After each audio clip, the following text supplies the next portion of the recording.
Welcome to the Life and Transitions Experts podcast.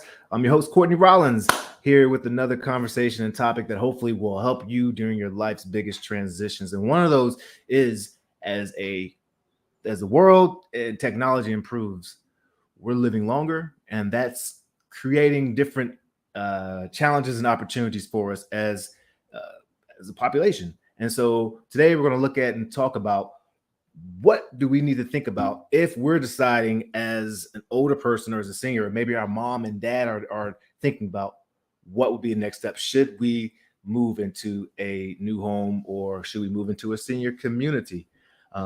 So let's dive in.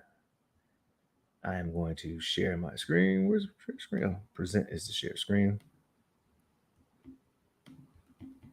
All right. So if you're watching this on YouTube, I would love, or if you're listening to this on Spotify, I would love any feedback that helps me get better. But also go check us out over there on YouTube and subscribe to our channel and look at all the content. Hopefully things will help you. A lot of it's related to probate, inherited property, and the senior world, senior transition. So does dad need to move into assisted living? So some of the factors, as I mentioned earlier, this is straight from the World Health Organization.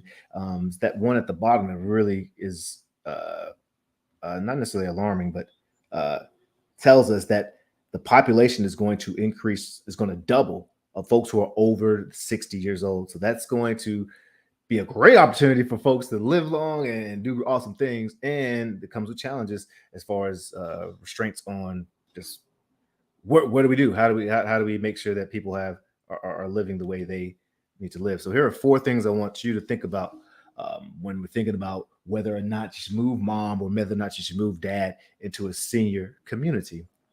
One of those being is the cost of staying home. Is your mom or dad, or are you, if you're thinking about this for yourself, are you in a position in place to keep up with the maintenance of the maintenance and repairs and things of that nature of the house? Not necessarily just talking about the monetary cost, but the actual cost of managing the continued maintenance of the home is something to consider. It may be more cost effective for you to stay home because senior communities aren't always inexpensive. There are different ranges, of course, depending on what type of service that that you're asking for. And we have check out past episodes. I've looked at different type of senior communities. I'm going to look at some more again because this is very important information. And the more I put it out there, the more hopefully people will be able to take advantage of the information and make some really great decisions for themselves and perhaps for their loved one, their senior loved one. But the cost of staying home may be more cost effective. It may be actually be more expensive, particularly if you need medical issues and you have people coming in. That can be pretty expensive to have nurses and things of that nature come in to make sure that your loved one is taken care of. So it may actually end up being more cost effective to actually go into a community where these same services are provided, but it's not as costly as the sometimes hourly or salary that's charged by nurses. The quality of life. Are there companions? Are there one of the biggest challenges that we have in this nation is loneliness.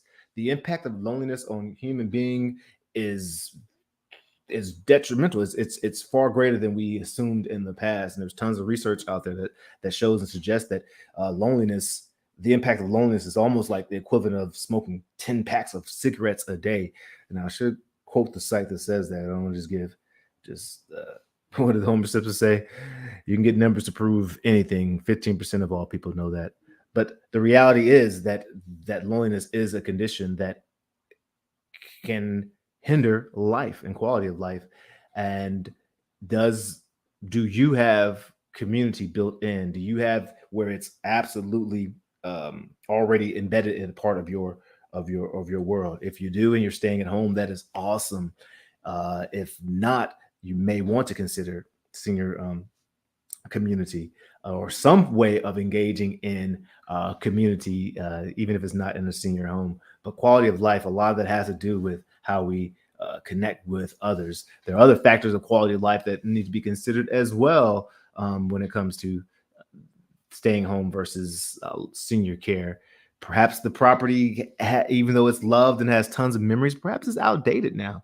Perhaps it's too big for the surviving, or for the person who's staying there. Perhaps a loved one passed away and there's a surviving spouse, and now the home is too much, too large. Kind of speaks to the first factor to think about, as sometimes the space may be too small now that they are adjusting and they need new space. So quality of life is very important to consider. Also, safety issues. My dad, God bless him, he's been in and out of the hospital really last year, just different things that are going on.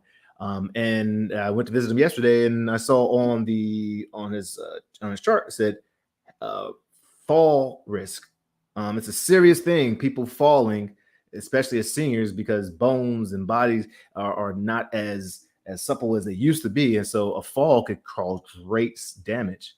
Not only that, but there's also the risk of fire that I'm coming to understand even more so when you have folks who are sometimes taking medicine and or not taking medicine, but well, yeah, sometimes this can play a factor taking medicine, but more important, sometimes memory and remembering to keep that you turned the stove on could be a challenge. And this is a serious issue in the senior community, making sure that you have safety protocol in place to protect yourself, sometimes against yourself, or protect your mom and dad from themselves at the time. And falling and fire are two huge risks in senior spaces, and so that's something to consider when you're at home. Do you have the tools? Do you have everything taken care of to make sure that your loved one's safe, or does the senior community have that as well? So that's something to think about, and as well for the health considerations, not only the safety issues, but if you are taking medicine, are you taking it on time? Do you need support taking it? Do you need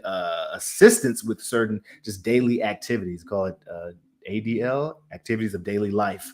Are those hindered or are those supported when you're at home?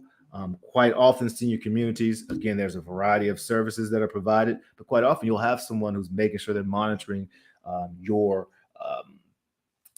medicine or other activities or things that are necessary for you to continue to live that awesome life that you're living. So those are four things to think about: just cost of staying at home, quality of life, safety issues, fall and fire, big issues, and health considerations. Are four important things to consider if you're considering this for yourself or your family.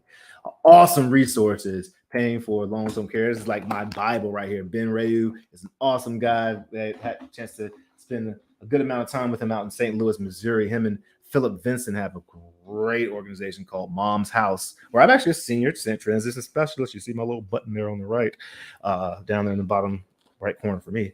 And it has given me the tools needed to help seniors come up with solutions that are important and viable for them. So definitely reach out. This is a holistic approach to senior transitions needs. As I said before, quite often my work is in probate, but because they're very, I don't want to say parallel. They blend together because sometimes I'm helping the family through probate and then helping them with the surviving members find a new community. That's literally what's taking place. Actually, today I'm going with a gentleman going to check out his new space that he's going to move into on July 27th. He's actually become a pretty good friend too, so I look forward to seeing his new space, and so I've adopted him as my dad. At any rate, would love for you to hit the like, subscribe if you found this valuable or helpful. Please respond if you have any questions or things that you want me to tackle or address. I love just sharing and learning and growing, particularly in this space, because it's such a needed niche. You all, let your light shine. Cheers.